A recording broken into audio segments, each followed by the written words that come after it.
Hello friends, welcome to my channel Diva pharma. आज हम कुछ इम्पोर्टेंट एमसीक्यूज डिस्कशन करने वाले हैं, उसके साथ उसका डिटेल एक्सप्लेनेशन भी देखने वाले हैं related to chapter hypoglycaemic agent.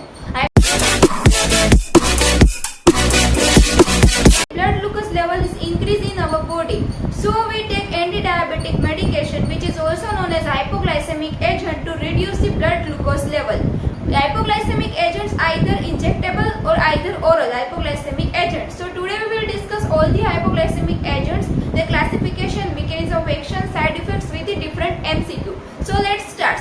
Here is our first of the following preparations of insulin are rapid and short acting except यहाँ पे जो शॉर्ट एक्टिंग और रैपिड एक्टिंग वाली जो इंसुलिन प्रिपरेशन है वो कौन सी नहीं है ये हमें बताना है, जिसके ऑप्शन है A lispro, B aspart, C glargine and D NPH. तो ये इंसुलिन प्रिपरेशन जिसके अंदर शॉर्ट के अंदर सेमिलेंटे आता है, अल्ट्रा शॉर्ट में लिस्प्रो, एस्पार्टेट, ग्लूसिन आता है, इंटरमीडिएट के अंदर एनपीएच, आइसोफेन एंड लेंटे आता है, लॉन्ग एक्टिंग के अंदर अल्ट्रा लेंटे, ग्लार्गिन एंड डेटिविर आता है।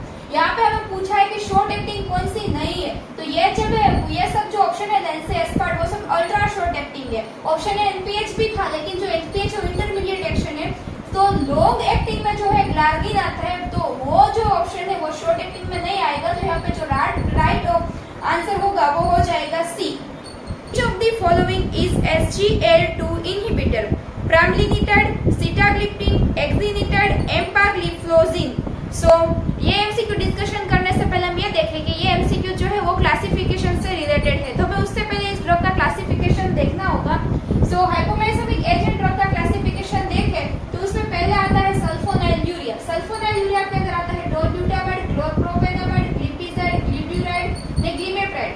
ये एग्जांपल जो है वो सल्फोनाइल यूरिया से है। अदर क्लास है वो मेटाग्लिनाइड्स। मेटाग्लिनाइड्स के अंदर रेपाग्लिनाइड्स एंड नाटेग्लिनाइड्स आती है। फिर थायाजोलिडिन डायोल्स होते हैं, उसके अंदर रोसीग्लिटाजोन एंड पियोग्लिटाजोन आते हैं।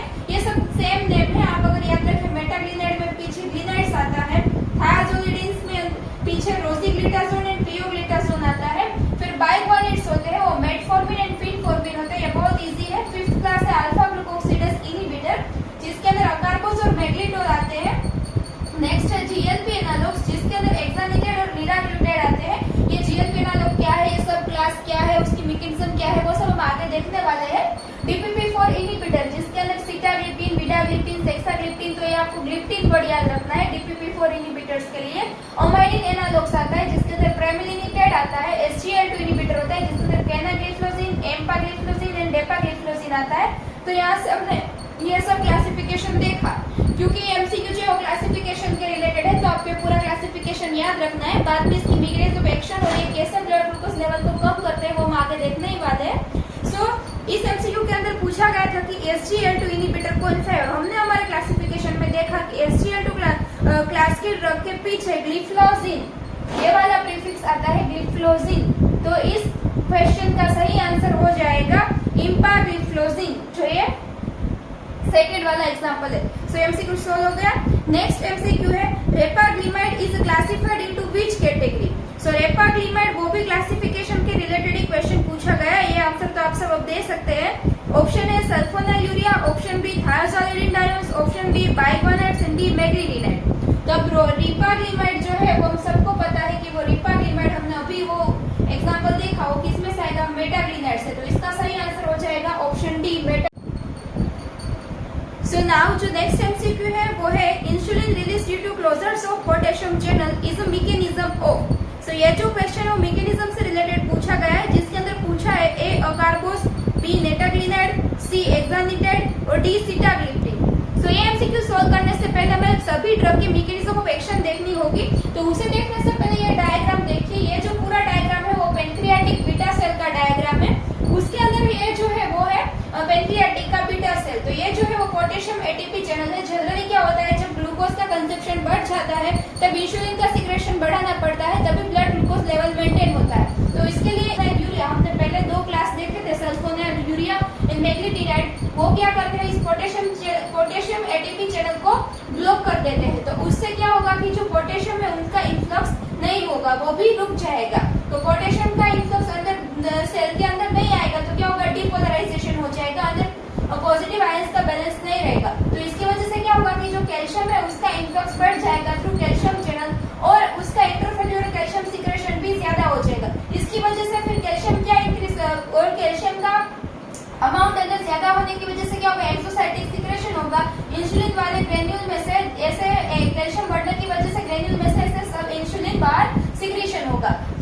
पूछा गया है कि पोटेशियम चैनल को ब्लॉक करने वाली ड्रग कौन सी ड्रग है जो इंसुलिन सिक्रेशन बढ़ाती है वाया पोटेशियम चैनल ब्लॉकिंग। सो इस क्वेश्चन का सही आंसर आएगा सल्फोनेल यूरिया ड्रग्स एंड मैग्नीटाइड। तो हमने अभी आगे क्लासिफिकेशन में देखा था कि मैग्नीटाइड के अंदर नेटेग्लिनाइड है, वो जो उसका एग्जांपल है। तो यहाँ पे जो सही आंसर है वो हो जाएगा B option nateglinide. Now next MCQ है it is which of the following is not true about exenatide. Exenatide के बारे में कौन सा सही सेंटेंस नहीं है उसे ढूंढना है। उसमें पहला option it is GLP-1 analogue. तो हम सबने क्लासिफिकेशन देखा, उसमें देखा था कि एक्सानिटेड वो GLP-1 एनालॉग के क्लास के अंदर ही आता है। तो ये ऑप्शन सही हो गया। उसके बाद दूसरा ऑप्शन है it can be used for treatment of type 1 diabetes. C है इट इज गिवन सबक्यूटेनियसली। तो ये जो है वो GLP एनालॉग है। तो जो एनालॉग है उसे ओरली नहीं लिया जाता, ये सबक्यूटेनियसली दिया जाता है। तो सी ऑप्शन भी सही हो गया। It decrease glucagon. तो जो GLP एनालॉग है वो ग्लूकागोन को और वैसे भी ओरल हाइपोग्लाइसेमिक एजेंट जो है वो ग्लूकागोन के सिक्रेशन को सप्रेस करेगी। तो यहाँ पे जो गलत ऑप्शन हुआ वो हुआ B it can be used for the treatment of type 1 diabetes, क्योंकि जो ये सब मेडिकेशन है वो सब टाइप 2 डायबिटीज के लिए होती है। तो यहाँ पे राइट ऑप्शन हो जाएगा बी। अब हम आगे देखें, उसके अलावा भी अदर क्लास की जो मैकेनिज्म ऑफ एक्शन है उसे देख ले। यहाँ पे है सीटाग्लिप्टिन एंड विडाग्लिप्टिन, जिसको हमने किस क्लास में देखा था, आप याद कीजिए, वो DPP-4 इनहिबिटर में आती थी। DPP-4 एक एंजाइम है, वो किसको इनहिबिट करती है, वो GLP पेप्टाइड है। पहले हम GLP को देख ले कि GLP एनालॉग क्या करते हैं। अभी हमने देखा कि जो एक्सानिटेड वो GLP एनालॉग है। तो GLP एनालॉग इंसुलिन के सिक्रेशन को कैसे बढ़ाएगी, तो GLP एनालॉग क्या करेगी, इंक्रीटिन रिसेप्टर, जो ये इंक्रीटिन रिसेप्टर है उसको एक्साइटेड करेगी, उसको एक्टिव करेगी। तो इंक्रीटिन रिसेप्टर क्या होते हैं, वो G प्रोटीन कपल रिसेप्टर होते हैं जो साइक्लिक AMP का प्रोडक्शन बढ़ाते हैं। जैसे ही साइक्लिक AMP बढ़ेगा वैसे ही इंसुलिन का सिक्रेशन होगा। तो जो GLP एनालॉग है वो इंक्रीटिन का रिसेप्टर के साथ बाइंडिंग बढ़ाएगी, वैसे ही CMP बढ़ेगा, और जैसे ही CMP बढ़ेगा इंसुलिन का सिक्रेशन बढ़ेगा। लेकिन अगर GLP के एनालॉग में हमने देखा था कौन से एग्जांपल थे, एक्सानिटेड और लिराटिटाइड, जो हमने अभी ऑप्शन में देखा कि एक्सानिटेड है वो GLP एनालॉग में है। अब GLP क्या है, वैसे ही बॉडी में GLP रहता है, लेकिन GLP का मेटाबॉलिज्म हो जाता है और इनएक्टिव हो जाता है। उसका मेटाबॉलिज्म कौन करवाता है, DPP-4।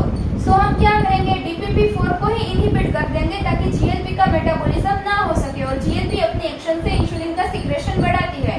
तो जो DPP-4 इनहिबिटर है उसके अंदर सीटाग्लिप्टिन और विडाग्लिप्टिन आते हैं। आगे नाउ जो नेक्स्ट क्वेश्चन है वो पूछा गया है lactic acidosis is caused by. तो जो लैक्टिक एसिडोसिस है वो जनरली फेनफोर्मिन एंड मेटफोर्मिन की साइड इफेक्ट होती है, उस क्लास के ड्रग की साइड इफेक्ट होती है, लेकिन वो फेनफोर्मिन से ज्यादा होता है। मेटफोर्मिन हम जनरली यूज करते हैं। तो यहाँ पे राइट आंसर जो है वो ए हो जाएगा। नेक्स्ट क्वेश्चन है most common side effect of thiazolidinediones is. Thiazolidinediones की साइड इफेक्ट पूछी गई है, तो हाइपोग्लाइसेमिया तो होगा ही, लेकिन यहाँ पे मोस्ट कॉमन पूछी है। तो जो थायाजोलिडिन डायोन्स है वो HDL का प्रोडक्शन बढ़ाते हैं, वो कोलेस्टेरॉल का प्रोडक्शन बढ़ाते हैं, इसलिए यहाँ पे जो वेट गेन है वो उसकी मेन साइड इफेक्ट होती है। तो सही आंसर हो जाएगा B water retention and weight gain. Next question है gestational diabetes occurs in. Generally diabetes के टाइप देखें तो टाइप 1 टाइप 2 तो देखे, तो जो जीरियाट्रिक्स में, प्रेगनेंसी में, पीडियाट्रिक्स में, तो यहाँ पे जो जेस्टेशनल डायबिटीज होता है वो प्रेगनेंसी के ड्यूरेशन में होता है। Thank you friends.